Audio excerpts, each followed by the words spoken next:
ល្មើសច្បោកគឺជាប្រភេទបទល្មើសមធ្យមដែលត្រូវបានចែងនៅក្នុងក្រមព្រហ្មទណ្ឌមាត្រា377ហើយត្រូវបានកំណត់និយមន័យថា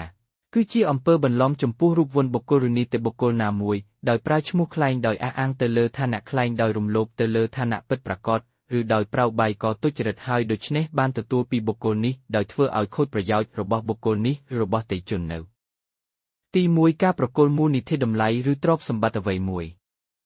ទី2ការផ្គត់ផ្គង់សេវាទី3ការធ្វើលិខិតដែលមានតម្លៃជាកាតព្វកិច្ចឬជាការឲ្យរួចពីកាតព្វកិច្ចឧទាហរណ៍លោក A បានក្លែងថាឋានៈជានាយកប្រតិបត្តិរបស់ក្រុមហ៊ុន C ហើយបានយកប្រាក់លោក B ចំនួន$1000ដោយសន្យាថាខ្លួននឹងប្រគល់តួនាទីឲ្យលោក B ជាប្រធានផ្នែកធនធានមនុស្សរបស់ក្រុមហ៊ុន C ទាំងលោក A មានឋានៈត្រឹមតែជាបុគ្គលិកធម្មតាប៉ុណ្ណោះចំណុចនេះបានបង្ហាញថាលោក A បានប្រព្រឹត្តបទល្មើសច្បោកទៅលើលោក B ដោយហេតុថាគាត់បានក្លែងឋានៈរបស់គាត់ថាជានាយកប្រតិបត្តិដោយចេតនាទុច្ចរិតដើម្បីទទួលបានប្រាក់របស់លោក B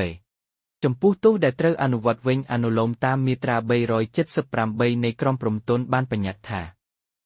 អំពើច្បោកត្រូវបានផ្តន្ទាទោសដាក់ពន្ធនាគារពី6 ខែទៅ3 ឆ្នាំនិងពិន័យជាប្រាក់ពី1 លានរៀលទៅ6 លានរៀលឡែកបទល្មើសនេះក៏មានស្ថានទម្ងន់ទោសផងដែរស្ថានទម្ងន់ទោសទាំងនោះរួមមាន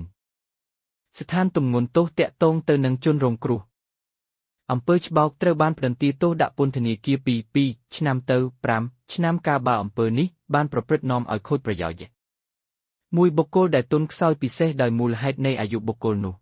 2នារីមានកុផុសការបើកុផុសត្រូវបានគេឃើញជាក់ស្ដែងឬការបើជនល្មើសបានដឹង3បុគ្គលដែលទន់ខ្សោយពិសេសដោយមូលហេតុនៃជំងឺឬពិការភាពការបើស្ថានភាពរបស់បុគ្គលនោះត្រូវបានគេឃើញជាក់ស្ដែងឬការបើជនល្មើសបានដឹង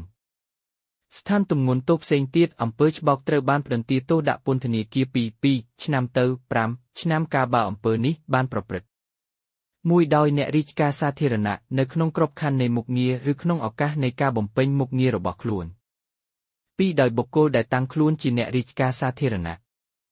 3ដោយបុគ្គលដែលធ្វើការអំពាវនាវដល់សាធារណជនដើម្បីបោះពុម្ពចេញឲ្យប្រើប្រាស់នៅមូលបត្រ